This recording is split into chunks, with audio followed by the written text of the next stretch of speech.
Hello and welcome to Flannelsbriar. I'm Gareth.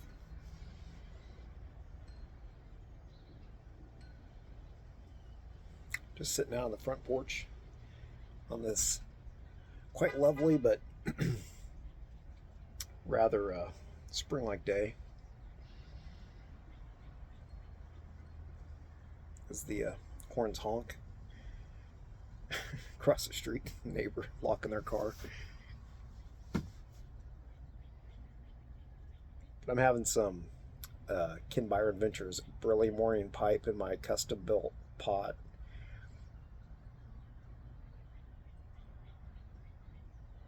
This is one of the pipes I like to smoke burley blends in.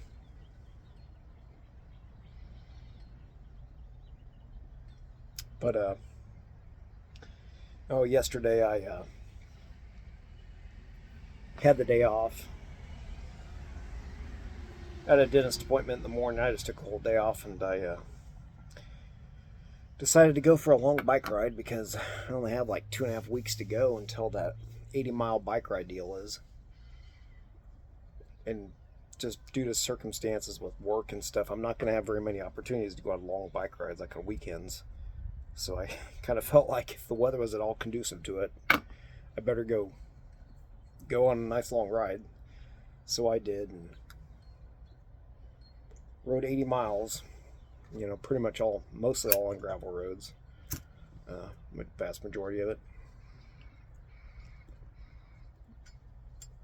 And yeah, I was pretty tired by the end of that ride, but I got it accomplished, so that's something. Makes me feel a little bit better about the 80-mile Fun Hills gravel ride here in a couple weeks. So I don't feel bad about sitting back and not doing much of anything today. Probably should wipe my chain down and maybe put a little bit more wax stuff on it, but maybe I'll just do that tomorrow. But I wanted to tell a little story that this kind of came up the other morning. I was emailing Paladin Piper, Pat, about some stuff regarding riding the Durango-Silverton Narrow Gauge Railroad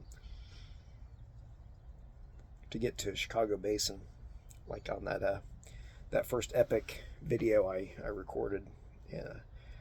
And it reminded me of something that occurred on that train ride, which was kind of a funny story. And I said, I should just tell this in a pipe video. So my sister, this was 20 years ago this summer. It was in 2005. It's probably late July.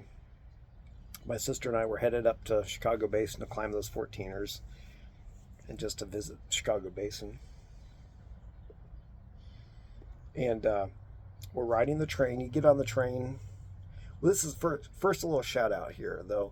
If you're ever in Durango, Colorado, I would suggest going to the Durango Diner. It's on I want to say it's the main street. It's the same street that the railroad depot is at. It's kind of down the corner of where that street kind of begins, and it's about 5 or so blocks to the north.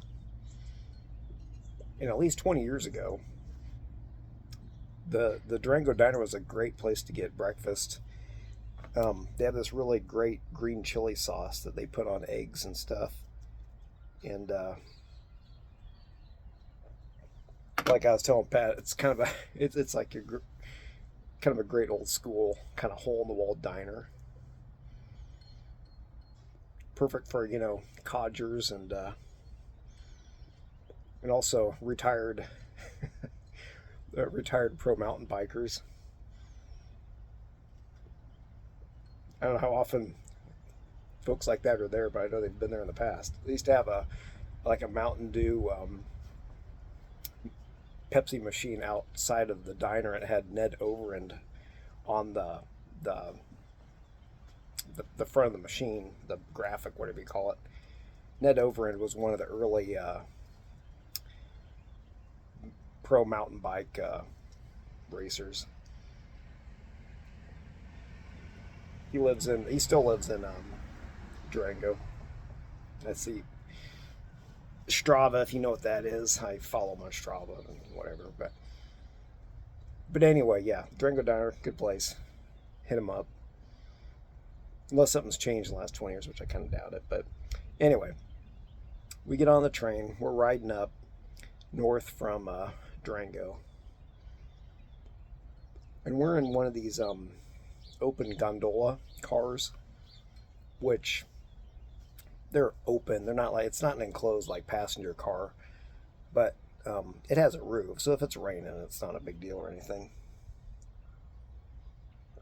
And we like leave town and headed north, and it starts kind of the train starts climbing up in higher terrain. And there's this kid by us who, I don't know, it's probably 8, 9, 10, something like that. His parents were around somewhere. Didn't seem to have any siblings, from what I remember. But as you're riding the train, you start seeing different things. And the train, in many areas, it follows the Animas River that flows, I guess, south out of the mountains through Durango. And we're up above kind of like this canyon of the river, and like looking down, there's like some rapids or whatever, or fast water. And the kid's looking down, and he says stuff like, "Yeah, those are some class 3 rapids," and stuff like that. And he says this more than once with like different rapids. And I'm thinking to myself, like, let me guess, this kid, his parents probably went on like a rafting trip the day before or something. And he was like saying this out loud, definitely loud enough, for everybody around him to hear him saying it.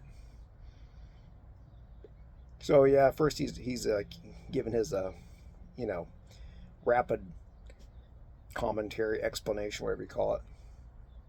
And we keep on going, and it starts to get where we're getting higher in the train, kind of climbing up into the mountains. And then he's saying stuff like, "Yeah, right now we're at about 10,000 feet or 9,000 feet, whatever." And I'm starting to think, how does this kid know like what elevation we're at? And my sister then noticed, like a little ways further or something, there were these signs on the side of the train tracks that were put there for people riding the train that said, like, you're now at, X elevation or whatever. So all he's doing is just basically like reading the sign and then acting like he like has this just knowledge of like the terrain where he's at or whatever. And the whole thing, the kid was kind of annoying, but at the same time he was pretty entertaining. And further on, at some point, I don't know if it was probably at some point in time where like the train tracks were pretty high above probably the river down below or something. And I guess this kid probably wanted to like see something outside of the train car. So he kind of like leans over like the open part. And my sister and I were almost both half hoping that he would just fall out of the train and just be gone. But he didn't fall out, which, overall was good that he didn't fall out. But yeah, that was our little Durango Narrow Gauge Railroad tour guide, junior tour guide that we sat next to on the way up. And yeah, like I was telling Pat, my only regret is that I've only ridden the train from Durango to the Needleton stop, which is probably like about 2/3 of the distance from there to Silverton, from Durango to Silverton. And I've never ridden from Needleton to Silverton. But yeah, maybe someday. That train's really popular, just with regular folks that ride it to Silverton and back. Most of them aren't getting off and hiking.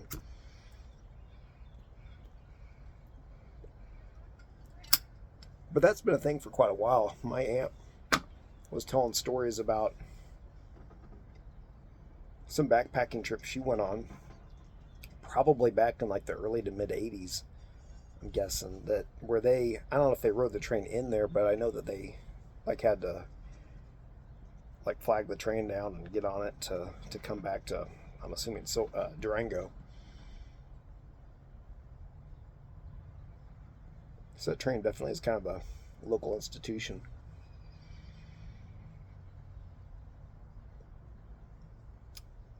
This is some really good stuff.